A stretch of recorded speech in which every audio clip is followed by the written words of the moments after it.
একদিন সকালের রোদে ছোট্ট রাহুল খেলতে খেলতে হঠাৎ করে জঙ্গলের দিকে চলে গেল।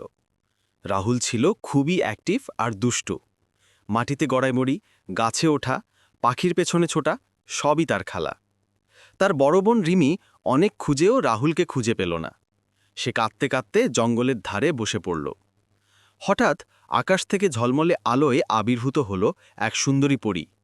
তার নাম ছিল তিলোত্তমা। পরী বলল, ভয় পেও না, আমি তোমার ভাইকে খুঁজে আনব। পরী উড়ে গেল জঙ্গলের ভেতর। কিছু দূর যেতেই সে দেখতে পেল রাহুল একটি গর্তে পড়ে গেছে আর কাঁদছে। তিলোত্তমা জাদু করে তাকে উড়িয়ে এনে রিমির কাছে ফিরিয়ে দিল। রিমি আর রাহুল দুজনেই খুশিতে পরীকে জড়িয়ে ধরল। তখন পরী বলল, তোমরা খুব সাহসী ও ভালো ভাই বোন, তাই তোমাদের জন্য 3টি জাদুর উপহার। 1. একটি জাদুর বাঁশি, যা বাজালে যে কোনো বিপদ থেকে রক্ষা পাওয়া যাবে। 2. একটি উড়ন্ত বই, যা খোলা মাত্র তোমরা যে কোনো জায়গায় উড়ে যেতে পারবে। 3. একটি বন্ধুত্বের পাথর, যা ধরলে সবসময় সত্যি বলার সাহস পাবে। রাহুল আর রিমি খুশিতে লাফিয়ে উঠল। তারা বলল, ধন্যবাদ পরিদিদি।